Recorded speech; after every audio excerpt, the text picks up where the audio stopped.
Have a nice day, Roman. Hop. Super soleil. Une magnifique journée s'annonce. J'attends un peu qu'il y ait quelques personnes. J'ai envie de partager quelque chose qui s'est passé hier d'assez fou. Donc hier, j'ai dû vraiment travailler en moi, transformer des choses qui avaient à transformer en moi émotionnellement. Et ça a généré des manifestations dans ma journée qui m'ont permis justement de les dépasser véritablement dans la matière. Quand on active une transformation émotionnelle, ensuite derrière ça déclenche des événements et des choses, des manifestations dans la vie concrète, dans la vie matérielle, qui nous poussent justement à valider que ça a vraiment été effectué, qui nous poussent à dépasser cette émotion dans la réalité de la matière. Du coup, hier j'ai activé une transformation en moi, des choses qui étaient liées à l'ancien, tu vois. Donc c'était important que je prenne ce temps-là pour moi. Et donc beaucoup de choses se sont passées dans la journée, mais il y a une chose qui vraiment a été surprenante et quelque chose d'inhabituel. Ça a déclenché quelque chose d'assez inhabituel. Je vais te partager ça. En fait, en Estonie, en ce moment tu vois c'est la neige. Il fait super froid, ressenti moins 22 aujourd'hui. Même s'il y a du soleil, c'est cool, il y a de la lumière. Je ne sais pas si tu peux voir, mais non, tu vas dire qu'il n'y a rien, mais moi je vois qu'il y a de la lumière. Mais en fait, il y avait un gars, si tu veux, ma chérie était en train de marcher dans sa rue, et un gars est arrivé en courant, tu vois, derrière elle, et en mode, il voulait l'aborder en courant, et comme ça. Donc elle était en train d'écouter de la musique, donc ça l'a un peu surprise, tu vois.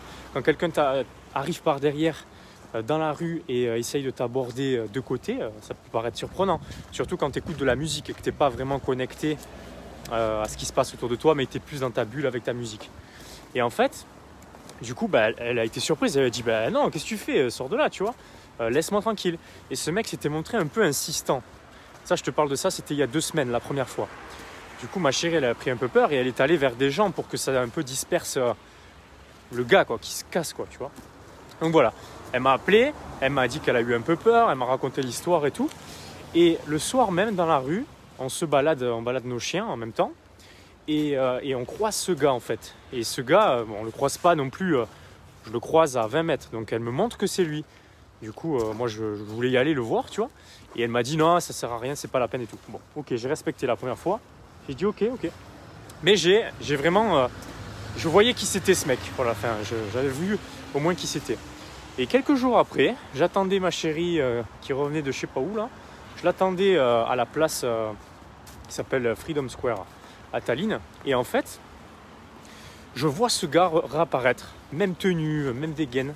Un grand mec assez fin et avec une capuche, tu vois, ça peut faire peur quoi. Franchement, quand tu connais pas la personne, il paraît chelou quoi, tu vois ce mec. Sans jugement ou quoi, mais c'est un peu bizarre, tu vois. Et... alors attends, je vais pas me faire écraser non plus. Mais je le vois apparaître près de moi. Ok, il passe. Et ensuite, je le revois passer sans inverse. Et en train de courir. Et exactement la même scène que m'avait décrite ma chérie. En mode, il courait derrière une fille.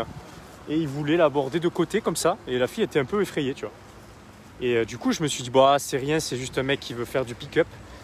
Et qui s'y prend mal en fait. Tu vois, je me suis dit ça dans un premier temps. Il s'y prend mal là, je sais pas qu'est-ce qu'il veut faire là, sa technique d'approche elle est pas au point, mais c'est pas bien méchant, tu vois, je me suis dit ça. Ok, très bien. Hier soir, après ma journée de coaching, etc., ma chérie m'appelle, elle me dit putain, il a refait la même chose quoi, dans la rue, il a refait la même chose.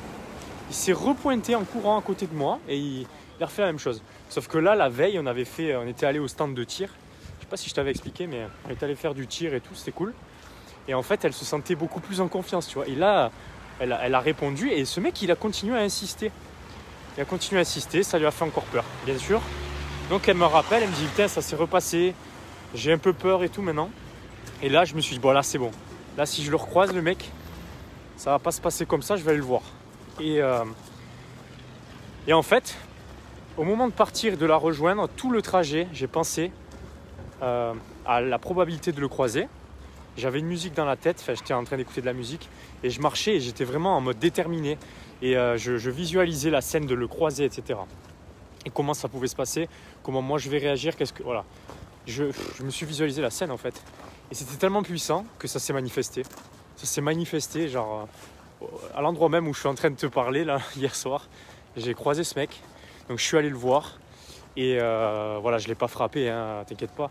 Mais je pense que je lui ai fait très peur et je pense qu'il recommencera pas. Et du coup, c'était vraiment en lien avec ce que j'avais transformé émotionnellement la journée. Parfois, je suis trop dans l'hyper-empathie avec les gens, alors que quand tu es trop dans l'hyper-empathie, il y a une part de toi qui se sacrifie, une part de culpabilité en toi qui n'est pas résolue, tu vois, et qui fait que tu te sacrifies et que tu es trop dans l'empathie et que du coup, tu ne te fais pas passer en priorité. Et aussi la peur du jugement, etc. Parce que quand tu as l'humiliation et la culpabilité, tu as toujours peur d'être jugé. Et en fait, ce mec, dans la rue, il m'a vraiment fait travailler ça. Parce qu'il m'a dit, qui de nous deux sommes le plus bizarre en fait. Regarde, t'es en train de crier, enfin t'es en train de crier, je t'ai pas en train de crier, mais t'es en colère, là tu viens m'aborder comme ça et tout. Et moi je l'ai regardé, j'ai fait, mais j'en ai rien à foutre en fait. Si j'ai envie de crier, je crie, tu vois. Mais je te dis juste une chose, c'est que ça se repassera pas 2 fois ce que tu viens de faire, 3 fois visiblement. Parce qu'une fois, ça peut être un hasard, ça peut être une erreur. Le mec, voilà, il s'y prend mal, il y a une erreur et au final, il s'y prend mal. Mais 2 fois, là c'est plus du hasard, tu vois. Là c'est que voilà.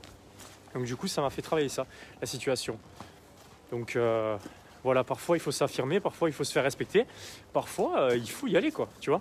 Il faut pas rester que toujours dans l'amour inconditionnel. Des fois, c'est la vie, c'est comme ça, et il faut aussi s'affirmer. Et voilà, pour pas que les choses aillent trop loin, il faut intervenir. Donc voilà, c'était quelque chose que j'ai conscientisé hier. Tu vois, au-delà de l'action en elle-même, je me suis dit, mais pourquoi ça s'est manifesté dans ma vie? Donc aussi, ça m'a appris que vraiment quand tu décides quelque chose, ça se manifeste. Souvent les gens, ils veulent des choses dans leur vie et ils font rien et ils décident pas et ils s'engagent pas. Ils décident pas en fait et ils se disent pas quoi qu'il arrive, ça va se passer. Je sais pas quand, comment, mais ça va se passer parce que je le décide vraiment. Et en fait, ça montre bien que quand tu décides, quand tu es prêt, ça se manifeste. C'est exactement ce qui s'est passé hier quand j'ai croisé le mec, j'étais prêt. C'était le bon moment, c'était parfait. Ah, c'est sûr, quand ma chérie est toute seule, là c'est facile, tu vois. Quand je suis avec elle, il se passe rien. Là, j'étais en face de lui, je lui ai dit, maintenant vas-y, qu'est-ce que tu veux me dire maintenant? Maintenant je suis ici. Et là, c'était plus la même histoire. Bref, je te raconte ça pour te parler surtout du côté je décide et ça se manifeste.